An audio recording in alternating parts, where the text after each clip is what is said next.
And me being the type of person of being abandoned and being rejected, I was looking for that connection through the men that I married and to fight for me, fight and, you know, and it was failed many Yeah. times because of I was looking in the wrong direction. SoloMoms Talk was designed to curate the stories of solo moms globally. As a facilitator of this platform, I aim to create a peaceful environment where you can share your heart, feel loved, and get the advice you need. So if this sounds like you, why not RSVP for our next virtual meetup? The link is below. It's where you can retreat from the chaos of your life so you can recharge, connect with other moms, and get answers to your burning questions. Remember, you're not alone and you don't have to parent in silence. My guest today is Kimberly Bell. Welcome, Kimberly. Thank you. Thank you. I'm glad Sure. to be with you. Absolutely. It's a pleasure. And I usually just get into it and ask you to tell us, who is Kimberly? Well, right now I am a single mom of 4 adult children, one minor that she's 6 years old. Oh, And I tell her that she's the one that's getting old. I'll be almost 50 soon, but she's 6 going on 60. But I have 6 grandchildren. I'm a case manager. I've been working for the state and doing case management for probably now close to 10 years.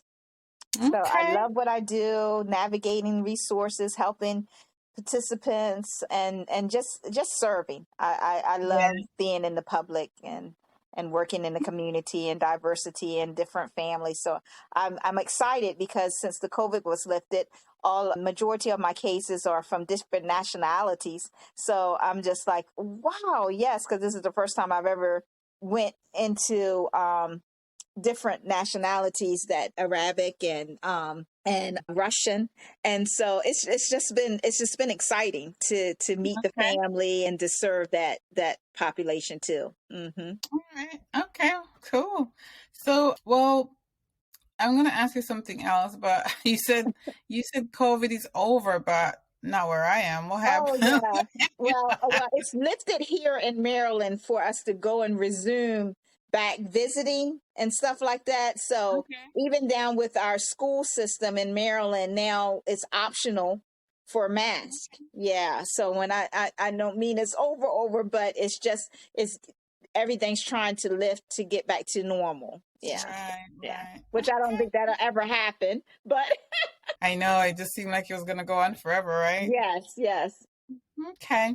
So as you know, we serve the solo mom crowd, and I'm going to ask you, you said you have 4 children and 6 grandchildren. First of all, how did you become a solo mom? 4 adult children and 1 minor, so 5 altogether. Yeah. Oh, 5. 5 altogether and 6 grandchildren. I became a solo mom for my last marriage about 4 years ago. And even prior to that marriage, I had been a solo mom a couple of times, within my journey of life. So it's definitely adjustment, definitely a transition, but I'd rather be a healthy solo mom, happy and well, and living a peaceful life that way that my daughter and my other children can see that, there is quality life being a single mom, and just as well as the quality of life being a not single mom. But it all has to do with choices that you make. Yes. To that that is the best for your life. So, right. Yeah. Okay. All right. Thank you for sharing that. And what has been your biggest struggle, or what is even still your biggest struggle with raising your children alone? I would say, balancing, adjusting, finding that balance, knowing when to, because I work, even though I've been working from home for quite some time, just making sure that I have that balance and adjustment, that I give the time, the quality time for her, the quality time for myself without her, actual time for myself, and, making the adjustment that it's not anyone else's responsibility. But even with co-parenting, that I have to balance, because at times when co-parenting, you're still taking more than if the child is at home with you, more than the other responsibility for the other parent, like curricular activities. Like, for just recently, she's a swimmer, and she just was accepted in the swim club. So she's been swimming since she's 2 years old. But those after school hours, after school care at YMCA, I have to make sure that, her swimsuit and her favorite towel is in there, the days that it is, picking up her and tweaking the schedule, because I know those 2 days she's going to be tired, what to plan for dinner, making sure that we get in bed a little bit earlier. Is this going to be the tub night or the shower night, and stuff like that. So it is adjustment.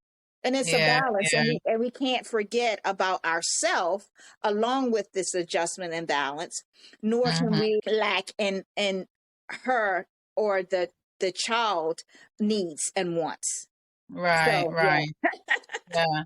So even when there is a co-parent around, the fact remains that the responsibility, full weight of the responsibility is on the custodial parent, right? Right. Yeah. And what I tend to believe, and this is what works for me, is I connect with my spirituality with God, and ask him for strength and help and wisdom, and work in the season and the moment that I am in, not be as anxious and impulsive or in anxiety of, okay, this is so overwhelming, I have to have a partner, I have to have someone to team. No, but just live in that moment and find that strength from God that you're able to do this. He can give you that balance. Yeah. So you minimize your struggle by depending on God to guide you. That's right. Because there's a lot of times that, we as women, we want that super cape, and we want to do it. And trust me, I have to be mindful too. I'm not perfect. I'm human, and I might have to, out of 2-3 nights, do KFC, McDonald's, oodles and noodles, or whatever. But that doesn't make me a bad mom. What it makes me is a conscious mom, that she's getting fed, and knowing that it's too late to do the 3-course meal, or I had to, that my job that day didn't help me work my schedule, where I couldn't put that roast on, or that chicken on, or that home cooked meal. But as long as I get it in, when I can get it in, everything will be okay. Everything doesn't have to have a quick fix. But if you go with that moment, yes. Yeah. Everything doesn't have to be perfect, and we don't have to do it all, and we do need help. Yes, absolutely. I agree. Okay. So I understand you wrote a book. What inspired you to write a book? Whew, boy, I tell you, well, just bits and pieces of my life.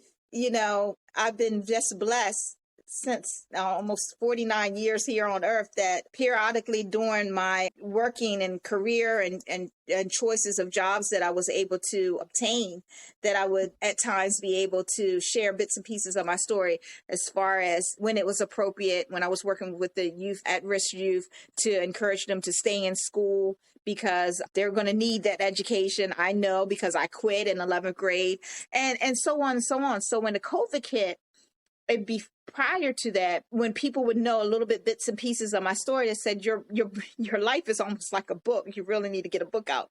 And so when COVID hit, it was like it was a phenomenon, but it was a voice that just got stronger and said, this is now or never, for you to put your whole journey and be able to inspire other people, because you did not go through that for just yourself.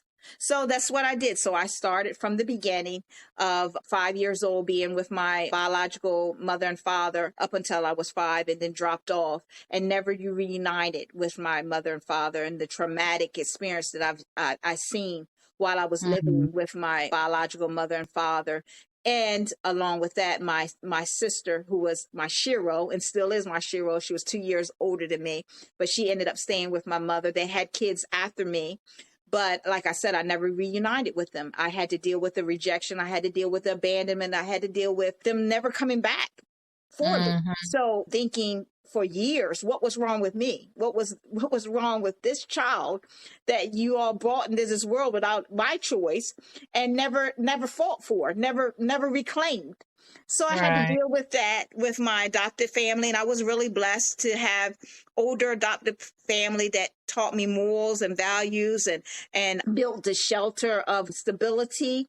And I never seen lights off. That I was blessed with that. I never seen the phones off. But also still things happen inside of that home that they didn't intentionally set up for it to happen, but happened. That is taboo to talk about, which was I was molested by one of their family members at 12, in their home. So I just put all that in my memoir to inspire and let people know that things need to be accepted and embraced. First, you have to accept, your past and embrace your future, but have your voice of your truth and let it be told. Because for years, like in that generation era, it was what was going on in home stayed in the home. Even when I was introduced to their church and their family and friends, I was told immediately that people were nosy, that if people came to me and asked me who was my mom and dad, because we were still in the same hometown where my biological family were, that I tell them that that's my mom and that's my dad. But here I'm 5. I knew the difference. I knew they wasn't. I never stayed a night with them, but that night that my dad dropped me off and said that he was going to come back and get me and never did.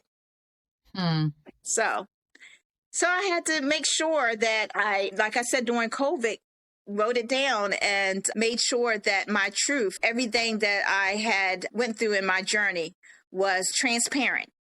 And was told to, like I said, inspire and encourage someone else that may feel guilty, feel shameful, feel like it was their fault, and still taking responsibility of somebody else's actions and behavior. And that's what sort of I did for years with my biological mom. I weighed the weight of her giving me away as that was my responsibility. That was, that was my fault, and it wasn't. That was her. Yeah. Yeah. All right. And what is the book called? It's called The Epitome of Kimmy. Okay. All right. Accept and embrace it all. Accept and embrace it all. Yes. All right. So I'll put a link to that in the show notes so people can have access to it. And so you have a story there regarding your past. And how has all that you've experienced impacted your life, not just today, but also your decision making in your adult life? Well, I tell you, one thing was that courageous move that I made me have hell of a courage now. I'm making right choices for me, not just. Hello, SoloMoms. Do you want an easy and proven way to experience better mood and less anxiety? Even if you think you're too busy with work and family responsibilities, you owe it to yourself to take care of your mental health. Join my easy 5-day gratitude journaling challenge. Studies show that writing down what you're grateful for increase positivity, improve your mood, and help you sleep better. Sleep better? Better sleep? Oh my goodness. But that's only the beginning. Give yourself the gift of better mental health. Learn how you can incorporate gratitude journaling into your life without added stress or overwhelm. Click the link below to sign up for this challenge now and get a free 100-page gratitude journal printable just for signing up. Join the challenge today because your mental health is too important to ignore. For my children, but that courage that I can confidently choose without a shadow of a doubt and incapable of choosing what's best for my life and what I will accept and what I won't accept. Okay. Yes. So it had a positive impact in that you were able to make better decisions. Is that what you Yes. said? Yes. Okay. All Yes. right. Well, that's a good thing Yes, because it is. that's not what usually happens. We usually go the opposite way, right? Yeah. And I learned to reinvest in myself, and that, we get into this microwave society that we want things what we want just like that. And I've learned after this book also that I have time. I ask God for patience, and what is for me, Lord, let it be for me. What is not for me, but I won't jump ahead and move. I'll just be patient and embrace where I'm at now. Yeah. Yes. Yes. Okay. All right. It's cool. All right. So, what is Kimberly grateful for today? Oh my, I'm grateful for life. I'm grateful for learned experiences. I'm grateful for my past because it truly helped bring the essence of who I am today, Mm-hmm. and allowing me to invest in myself and love myself and know that I'm deserving of investing in myself, to find my Yeah. self-love, to find my Yeah. self-worth. And once I love me, I can't help but attract someone that knows that I love me. Yeah. Yes. Yes. One of my favorite line is that if you love yourself, you will teach others how to love you. Yes, yes, I love that. Yes, you're absolutely right. Yeah. Mm-hmm. All right. So we talked about your book, and so do you offer a service other than your book? Do you offer any service Yes, to? I'm finishing up my mentoring service, and I should be before the year ends. Next book will be released in August, and some coaching classes. But Mm, I am finishing up mentoring service, and I am a public speaker. I will speak anywhere. So, okay. and I will travel anywhere, and I just love to be able to share my story just to help, someone Right. else. Yeah. Okay. And do you have a website? Yes. It's Okay. You can tell us. Okay, it's www.kimberlyann with the BELL.com. Okay. All right. Thank you. And we'll put that in the show notes as well. Okay. Yeah. All right. What one piece of advice would you give to a solo mom? You're a solo mom who have your hands full, but you have a lot of wisdom there. So give us some. Give us some. Invest in yourself. You're so deserving too. Mhm. It will be the best gift that you could give yourself, is Yes. investing in yourself, and Mm, accept and embrace it all. Accept yes. whatever you want for yourself, as long as it's the quality of life, for the best quality of life that you want, and Hmm. embrace it. Yes. Hmm. I I love that. I really love that. Thank you very much. You're welcome. And yeah, sure. And I hear a lot of hint of self-care in there. So do you practice self-care, and what does that look like for you? I do. I do. So, like I said, I try every morning, even in my travels. It doesn't have to be on my knees, but just like I to have the conversation with you, and I was telling one of my girls too, it's okay for mama to pray for you, and I will, but you have to have that connection and that choice to choose to connect with Mm-hmm. your spiritual being. And so I communicate and I conversate with God every day and ask for wisdom, guidance, or sometimes I just, just in a grateful mode, and just thanking Yeah. him for things that has been done and will be done. And music. I listen to all types of music.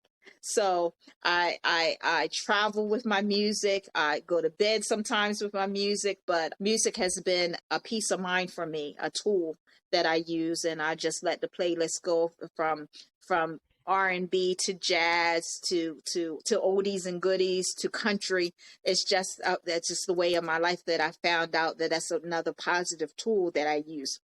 Mm-hmm. Also, I have found with investing in myself that I like to travel. I like to go to different restaurants. I just like to, if there's something that I feel like that I haven't did and I want to do it, I put it on my bucket list. I have a visual board. So I find what works for me, and I'm more hands-on anyway. So I put things on, like I've never been to a wine tasting, but I do socially drink. So that's one on my bucket list that I'm going to complete this year, is I'm going to go to a wine tasting because I've never been, so I've set up, my support system, and this is what I found myself, reinvesting in myself and helping my self-care. I also, look at my body as my adopted dad have poured his wisdom in me. He only had a 3rd grade education. I talk about him in my book because he was my pretty much first love and my protector. But he used to say to me, Kimmy, and that's how I got the Kimmy, on the epitome of Kimmy. He named me that. He used to call me that. He said, Kimmy, he said, listen to Daddy Bill. I'm going to tell you this, and I'm going to only repeat it about 2 times, but I want you to get it before the 3rd time. He said, if you don't take care of your body won't take care of you. So I drink water. I try to drink it. I try to eat as healthy as I can. I have my little snacks. I have my little cheat time and stuff like that. But I do invest also in taking care of my body. And what I've learned also through the 4 divorces and the marriages, and I have all that in the book, and finding myself and finding my self-care, is that as strongly as I feel about my physical body, now I'm getting it. And I strongly feel that way about my spirituality and my mentality. So I try to protect that with all costs by trying to refrain from negativity, any drama. If I find that I'm getting sucked into chaotic or stuff that I can control, that I have to remove myself, that's not good for my state of mind, I do that. So, and I've learned people have to get to those choices to make. And this is a conscious choice that I made, that I found out that if I don't make it, I can't leave this to make it from nobody else for me. Right. I have to make this for myself. Yeah. Yes. That's very true. All right. Thank you. Thank you, Kimberly Bell, for coming and talking to me today. Thank you for having me. Yeah, for sure. That's where I can end the interview. But listening to you, I find a lot of similarities between us. And I have one more question for you. Okay. And we can air it or not, because maybe I want it for my own personal as well. So my mom left me at 9 months old with my grandfather. My grandfather died when I was 12. I didn't meet my mother till I was almost 15. Right? I was married and divorced 3 times. Similar. So I realized at the end of the 4th marriage that I was looking for something that these men couldn't give me, right? Family, because I never had family, right? Did you find that's what happened with well, I should also say that because I was a Christian, I didn't want to shack up or, Yes. Whatever. Yes. But did you find that, have you thought about, your marriage is not working out, and thought that maybe it was something like that for you too? You were looking for something that they didn't have to offer you? Yes. Like you said, the one particular which is similar, was to doing things that was expected, which was getting married. You don't shack regardless, and you don't live with anyone. So that was one. But also going into deeper, like you said, I found that validation, and me being the type of person of being abandoned and being rejected, I was looking for that connection through the men that I married, and the fight and and it was failed many times because of I was looking in the wrong direction. Yeah. So I can relate, and I can tell you that if there would ever be a next one, because only God knows, that that void would not be explored to be filled, because I'm going to be totally healed from that. Yeah. Yeah. That's how I am too. I was just like, when they ended, and I started to reflect, and I'm like, first of all, I said, what is wrong with me? Yeah. My dad didn't want me. My granddad died, and I know he died, but I just felt like he abandoned me. My mom didn't really want me. And I'm like, these men didn't want me. So I'm like, what's wrong with me? And then it was like a voice said, there's nothing wrong with you. But you're looking for the wrong thing, and I found it in God. Right. Was, me wanting to marry and build my own nest was me. I was going to show them I could have my own family. You might not want me, but, I could build my own. Right. But, that poor guy didn't have a clue what he was getting into. I bet. So, I mean, when you reflect, you can't really blame them because they can't fulfill the need that they just can't. They're not even capable. They're not even capable. They might be looking for some. Exactly. Exactly. You can't provide. So right. So as you were telling your story, I'm like, man, this girl, she's just talking about me right there. Yeah. It's crazy how God just brings different people into into your journey to say get that mirror. So I know. But you're not by yourself, so we're all on a mission. Of course. And God is good. God is good.